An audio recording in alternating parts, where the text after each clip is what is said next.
قال الرسول يا ربي إن قومي اتخذوا هذا القرآن مهجورا. لائق حمد و ثنا وحدہ لا شریک خالق کائنات مالک ارض و سما ہے، اور درود و سلام کو محمد رسول اللہ صلی اللہ علیہ وسلم ہے۔ حاضرین گرامی، سورۃ الفرقان سے باتیں ہمارے سامنے آ رہی تھی۔ فرقان یہ قرآن کی وجہ سے اس کا نام پڑا ہے۔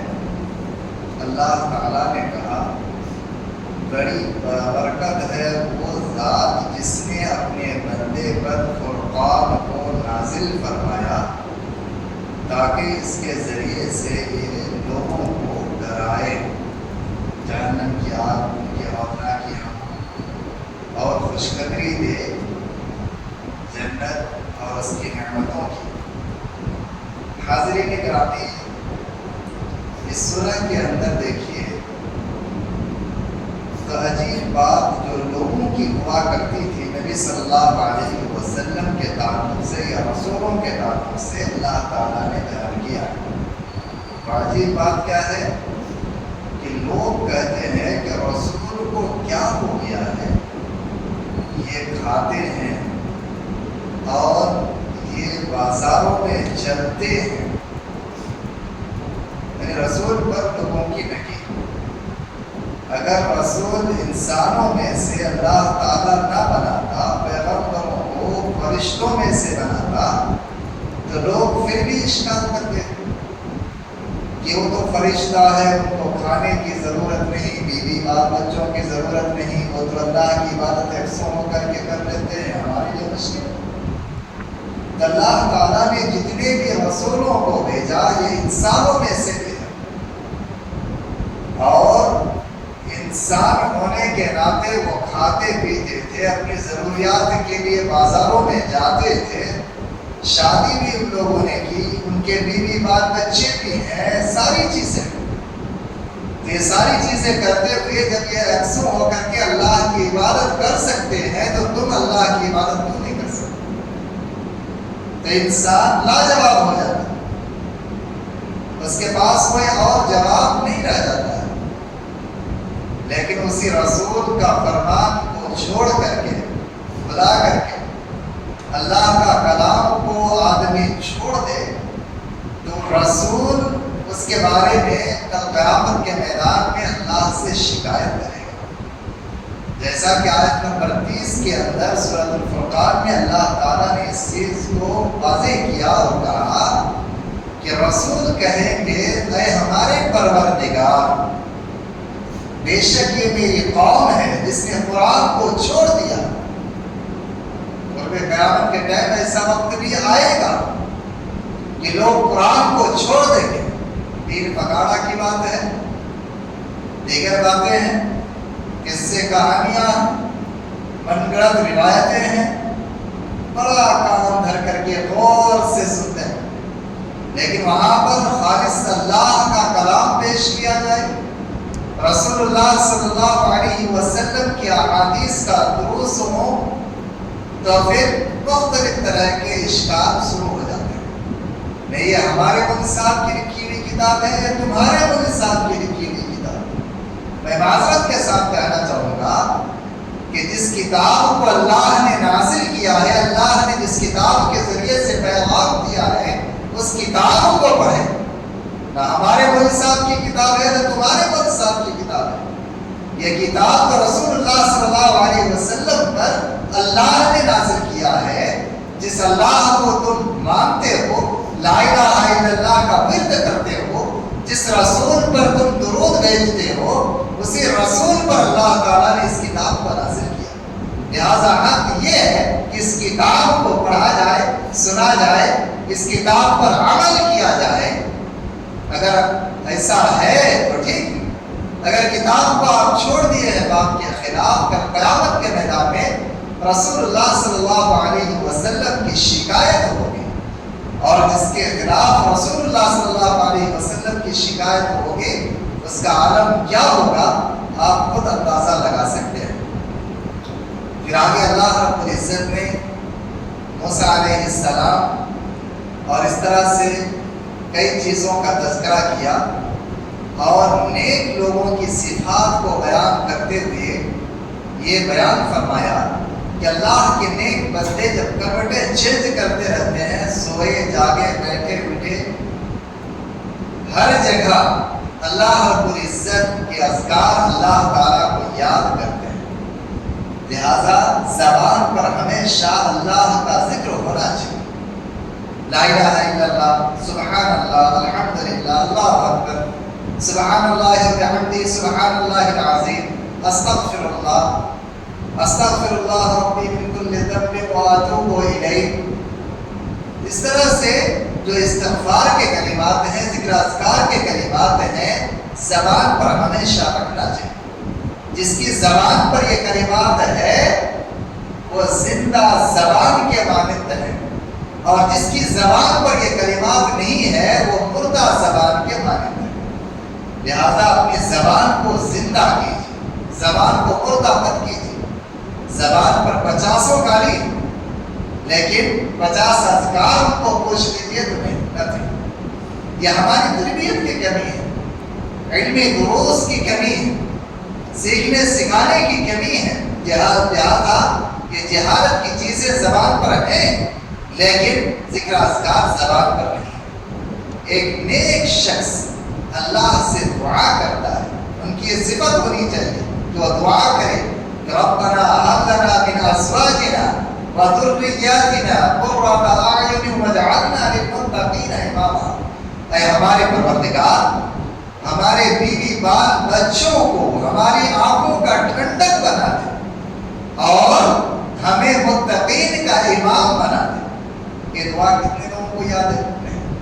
پھر صبح شام شکایت ہو گئی زبان پر، بیوی بات نہیں سنتی ہے، بچے نافرمان ہیں، تو بیوی آپ کی فرما برداری کرے، بچے جو ہے آپ کی باتوں کے حساب سے چلے، اس کے لیے آپ نے وسیلہ اختیار کیا۔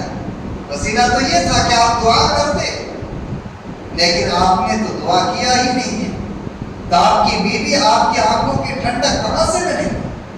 آپ کی اولاد آپ کی آنکھوں کی ٹھنڈک کہاں سے ملے گی؟ معاف کیجیے گا، بہت ڈھیر سارے نوجوان ہیں شادی کرنے تک ٹھیک ہے، لیکن شادی کے بعد بیوی سے جو ملیں گے، دعا جو پڑھنی ہے، کون سی دعا نہیں مانگی؟ اگر نہیں پڑھ رہے ہیں تو شیطان کی شراکت ہوتی ہے۔ شیطان کا اولاد میں شامل ہو جانا، شیطان کا مال میں شامل ہو جانا، شیطان کا گھر میں شامل ہو جانا، یہ کیا چیز ہے کہ اللہ اس کے رسول کے خلاف طریقے پر آپ چلیں گے تو پھر ایسی صورت میں کیا ہوگا؟ شیطان کی شراکت ہوگی۔ تو ان چیزوں سے بچنے کے لیے کیا ہے؟ وہ سبیل، وہ طریقہ اختیار کرنا ہے جو طریقہ اللہ اس کے رسول نے بتایا ہے۔ لہذا ان چیزوں کا خیال کریں گے اور دعا کریں گے، ربنا هب لنا من ازواجنا وذرياتنا قرة اعين واجعلنا للمتقين اماما۔ پھر اس کے بعد سورۃ الشعراء شروع ہوتا ہے۔ شعراء اس آیت سے ماخوذ ہے کہ والشعراء يتبعهم الغاوون، کہ جاہل لوگ، ان پڑھ گنوار شاعروں کی پیروی کرتے ہیں اور شاعروں کے نقش قدم پر چلتے ہیں۔ تو اسی آیت سے جو ہے یہ جو ہے ماخوذ ہے۔ اشعار بازی ایک ایسی چیز ہے کہ نبی صلی اللہ علیہ وسلم نے بیان فرمایا کہ آدمی اشعار سے اپنے پیٹ کو بھرنے کے بجائے بہتر ہے اس کے لیے کہ وہ پیپ سے، خون سے اپنے پیٹ کو بھر۔ اب جتنے بھی اشعار دیکھیں گے آپ تو شاعروں میں تقریباً اشعار جو پڑھتے ہیں، پائے جاتے ہیں، وہ اللہ اس کے رسول کے خلاف باتیں ہوتی ہیں۔ البتہ شاعروں میں ایک شاعر کا کلام جو ہے نبی صلی اللہ علیہ وسلم نے بیان کیا، خود کہا کہ بہترین کلمات جو اشعار کا ہے، شاعروں کا ہے، ان میں سے کلمہ لبید جو ہے یہ بہترین کلمہ ہے. کیا ہے تو اس نے اپنے اشعار میں کہا ما خلا اللہ باطلا، کہ اللہ تعالیٰ باقی ہے، اللہ کے علاوہ جتنی چیزیں ہیں ساری چیزیں بیکار ہیں آپس میں.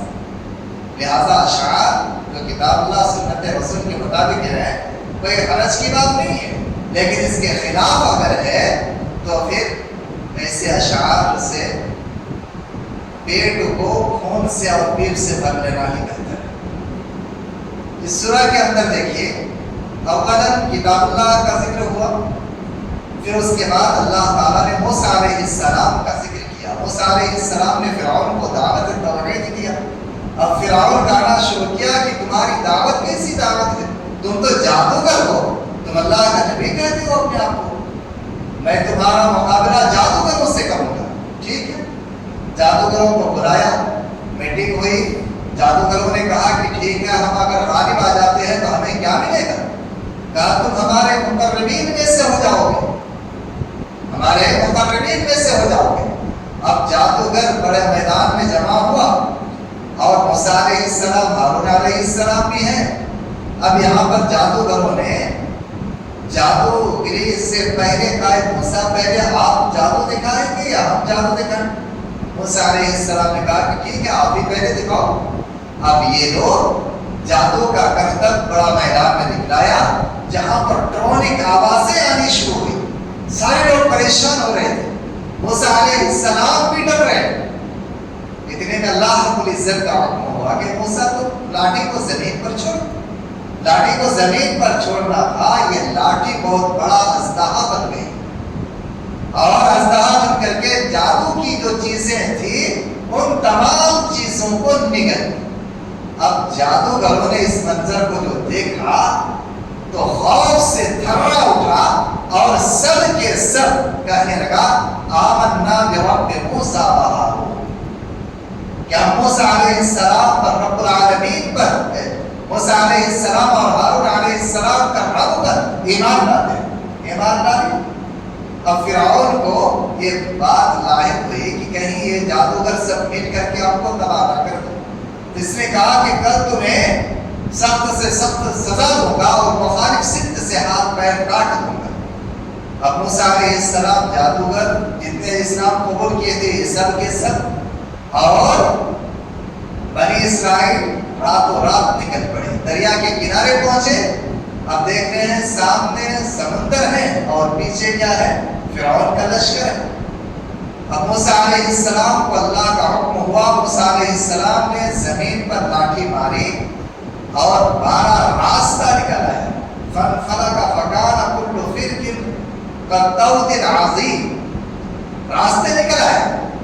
اب موسیٰ علیہ السلام بنی اسرائیل جتنے جادوگر تھے، اب ان کے ساتھ کچھ مال وغیرہ بھی تھا، گھوڑا وغیرہ. تو یہ سب گھوڑے جو تھے، جانور جو تھے، یہ پانی کے بیچ جانے سے ڈر رہے تھے. اللہ تعالیٰ نے فرشتوں کو بھیجا. اب یہ فرشتے گھوڑے کی شکل اختیار کر کے ان گھوڑوں کو بھدکایا. اب یہ فرشتے جہاں جہاں پیر رکھتے تھے گھوڑے کی شکل میں وہاں ہریالی نکل آتی تھی.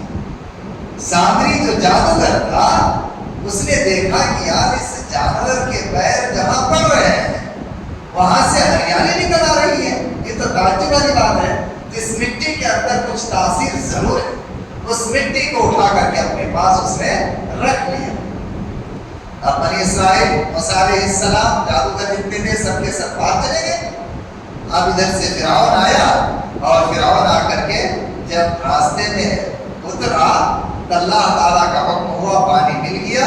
یہ سب کے سب درگاہ ہوئے اور موسیٰ علیہ السلام اور جو بھی موسیٰ علیہ السلام پر ایمان لائے تھے بنی اسرائیل سب کو اللہ تعالیٰ نے میدان تین میں رکھا.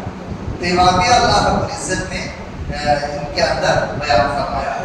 پھر آگے چل کر کے اللہ رب العزت نے ابراہیم علیہ السلام کا واقعہ کو بیان کیا کہ ابراہیم علیہ السلام اپنے قوم کو، اپنے والد کو توحید کی دعوت دے رہے ہیں اور کہہ رہے ہیں کہ آپ لوگ جس کا معتکف بن کر کے، جن بتوں کے مجاور بن کر کے جن کو پیش بیٹھے ہوئے ہیں، کیا یہ بت آپ کو نفع دیتا ہے، آپ لوگوں کو نقصان پہنچاتا ہے، یا پھر یہ آپ کی باتوں کو سنتا ہے جب آپ انہیں پکارتے ہیں تو ان لوگوں نے کیا کہا بل وجدنا آباءنا كذلك يفعلون کہ ہم نے آبا و اجداد کو ایسے ہی کرتے پایا ہے لہذا ہم اس کی بت پرستی کر رہے ہیں اس کی پرستش کر رہے ہیں. اس کے پاس کوئی جواب نہیں. پھر آگے اللہ رب العزت نے حضرت نوح علیہ السلام کا ذکر فرمایا اور پھر آگے حضرت عاد علیہ السلام کا پھر حضرت ثمود علیہ السلام کا ذکر فرمایا اور ساتھ ہی حضرت لوط علیہ السلام اور اس کی قوم کا ذکر فرمایا اور ساتھ ہی اصحاب الایکہ یعنی حضرت شعیب علیہ السلام اور اس کی قوم کا تذکرہ کیا اور لاسٹ میں اللہ رب العزت نے قرآن حکیم کے بارے میں اس بات کو واضح کیا کہ یہ اللہ رب العزت کی جانب سے رب العالمین کی جانب سے نازل کردہ کتاب ہے جس کو روح الامین کے ذریعے سے اللہ تعالیٰ نے محمد رسول اللہ صلی اللہ علیہ وسلم کے قلب اطہر پر اتارا ہے اور فصیح عربی زبان میں اللہ تعالیٰ نے اس کو نازل فرمایا ہے اور اس کا تذکرہ ماضیہ کی کتابوں میں بھی ہوا ہے اور بنی اسرائیل جس کو تم اپنا پیشوا سمجھتے ہو ایک کفار مشرکین اور بات بات پر ان سے جا کر کے مشورہ کرتے ہو ان کے علماء سے پوچھ لو کہ ان کے علماء بھی اس بات کی گواہی دیں گے کہ قرآن حکیم کا تذکرہ محمد رسول اللہ صلی اللہ علیہ وسلم کا تذکرہ ان کی کتابوں میں بھی موجود ہے. پھر یہاں سے سورۃ النمل شروع ہوتا ہے. نمل کہتے ہیں چیونٹی کو. چیونٹی یہ جو چیونٹی آپ ہم دیکھتے ہیں آپ یہ چیونٹی ہی ہے اس کا عربی میں نمل کہتے ہیں. آگے چل کر کے ایک واقعہ پیش ہوا ہے کہ 5 سال کا زمانہ تھا بارش نہیں ہو رہی تھی اب استسقاء کرنا تھا استسقاء کی نماز پڑھنی تھی تو سلیمان علیہ السلام کو جو کہ داؤد علیہ السلام کے وارث بنے داؤد علیہ السلام کے بعد سلیمان علیہ السلام کو اللہ نے بادشاہت دی تو ان کی حکومت ساری چیزوں پر تھی. چڑیوں کی بولی دیگر چیزوں کی بولیاں اللہ تعالیٰ نے سمجھنے کا مادہ ان کے اندر دیا تھا اور یہ احسان عظیم حضرت سلیمان علیہ السلام پر اللہ تعالیٰ نے کیا. ہواؤں پر حکومت جناتوں پر حکومت ساری چیزوں پر حکومت حضرت سلیمان علیہ السلام کی تھی. تو سلیمان علیہ السلام لشکر کو ترتیب دے کر کے نکلے کہ چلو جا کر کے ہم استسقاء کی نماز پڑھیں گے. چڑیوں کا جھنڈ الگ ہے جنات کا جھنڈ الگ ہے اسی طریقے سے انسان جو ہے سب آرا ہوئے ہیں سب نکل رہے ہیں آگے چل رہے ہیں تو دیکھ رہے ہیں چیونٹی جو ہے اللہ تعالیٰ سے دعا کر رہی ہے. چیونٹی کی ایک جماعت اور چیونٹیوں کی ملکہ یہ کہہ رہی ہے کہ تم لوگ جلدی جلدی اپنے سوراخوں میں بل میں گھس جاؤ نہیں تو سلیمان علیہ السلام اور اس کا لشکر لاعنی کی بنیاد پر اپنے پیروں تلے تمہیں روند دیں گے. اب سلیمان علیہ السلام نے ان کی بات کو سنا اور ہنسی آ گئی اور اللہ تعالیٰ کا شکریہ ادا کیا کہ پروردگار عالم تیرا شکر ہے کہ تو نے ساری چیزوں پر مجھے حکومت عنایت کی اور ان کی بولی بھی سمجھنے کی توفیق بخشی. اللہ کا شکر ادا کیا اور سلیمان علیہ السلام استسقاء کی نماز کیا پڑھیں گے وہ کہنے لگے کہ جس کام سے ہم جا رہے تھے وہ کام تو چیونٹیاں کر لی ہے لہٰذا ہم یہاں سے واپس چلتے ہیں. تو سلیمان علیہ السلام کی حکومت میں دیکھیے ایک چڑیا جس کو ہدہد کہا جاتا ہے اور عمومی طور پر ووڈ پیکر کے نام سے آپ جانتے ہوں گے اس چڑیا کو اور منقار الخشب غالباً یہ عربی میں اس کو بولا جاتا ہے اور ہدہد بھی اس کو بولا جاتا ہے کہ لکڑیوں کو بڑے بڑے جو بڑا بڑا جو جھاڑ ہوتا ہے تو جھاڑ کا تنا میں یہ اپنے اس سے چونچ سے مار کر کے گھونسلہ بنا کر کے سوراخ ڈال کر کے اس میں وہ رہتی یہ چڑیا ہدہد.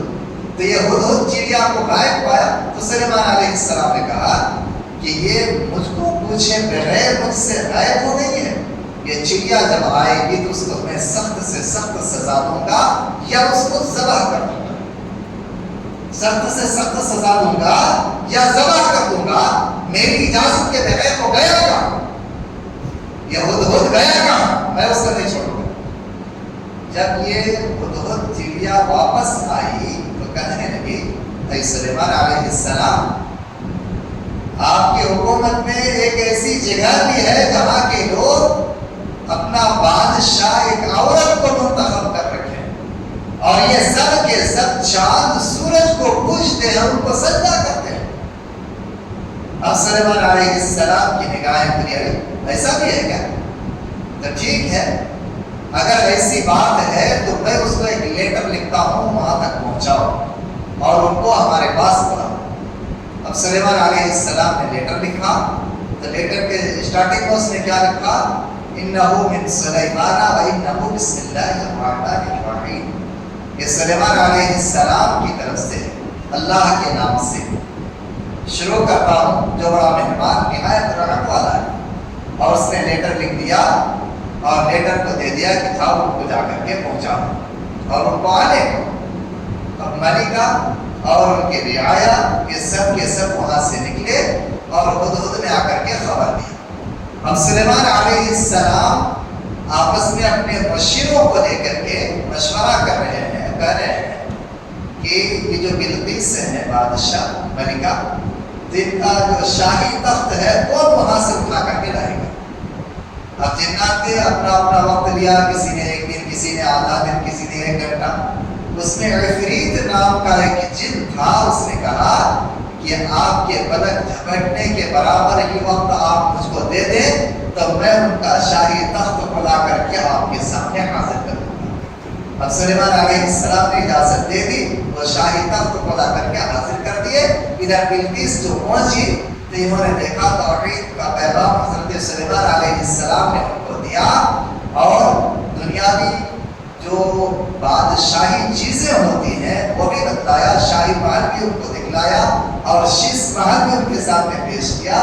جب یہ شیش محل میں اترنے لگے جو کہ پانی میں رکھا گیا تھا، تو یہ اپنے پائتابہ کو تھوڑا اوپر کرنے لگے، پائجامہ کو اوپر کرنے لگے، تو اس کو معلوم ہوا یہ تو شیشے کا بنایا ہوا ہے۔ پھر اس نے اللہ کا شکریہ ادا کیا اور ایمان لایا۔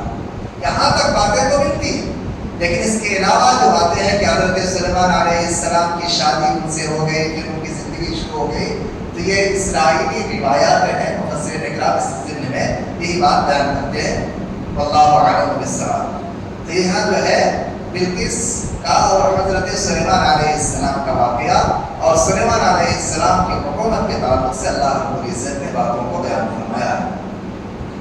پھر آگے اللہ رب العزت نے جن چیزوں کا تذکرہ کیا وہ یہ ہے کہ اللہ رب العزت ہی کے لیے ساری تعریفیں ہیں، چونکہ اللہ رب العزت ہی زمین کو، آسمان کو، زمین آسمان کے بیچ ستاروں کو، جلتا ہوا سورج کو اور چمکتا ہوا چاند کو، یہ ہوائیں جو چلتی ہیں ہواؤں کو، یہ ساری چیزوں کو کس نے پیدا کیا؟ اللہ تعالیٰ نے ہی پیدا کیا ہے۔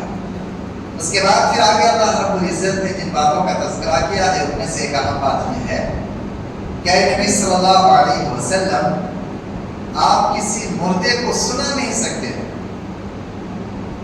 آپ کسی مردے کو سنا نہیں سکتے۔ تو بات یہ معلوم ہوئی کہ کوئی بھی شخص جب نبی اتنے افضل ہیں وہ نہیں سنا سکتے، پھر اس کے علاوہ دیگر اس سے کمتر لوگ کیوں کر سنا سکتے ہیں مردے؟ لہذا معلوم یہ ہوا کہ جو لوگ مزاروں پر یا قبروں پر جا کر کے مرادیں مانگتے ہیں اور ان سے استغاثہ کرتے ہیں، فریاد تراسی کرتے ہیں، یہ چیز درست نہیں۔ یہ تو اپنی باتوں کو سنا بھی نہیں سکتے، اور قیامت تک وہ چلاتا رہ جائے تو ان کی بات سننے والا نہیں، ان کی بات سننے والا نہیں ہے۔ لہذا اس چیز سے آدمی کو بچنا چاہیے۔ تو یہاں تک باتیں ختم ہوتی ہیں۔ انشاءاللہ العزیز سورۃ القصص کی تفسیر آئندہ درس میں ہمارے سامنے ہوں گی۔ اللہ سے دعا ہے پروردگار عالم تو ہمیں تیرے کلام کا صحیح فہم عنایت فرما، کفر اور شرک سے ہماری حفاظت فرما، اور ہم سب کو اپنا عافیت نصیب فرما، آمین۔ سبحانک اللہم بحمدک، اشہد ان لا الہ الا انت، استغفرک و اتوب الیک۔ والسلام علیکم ورحمۃ اللہ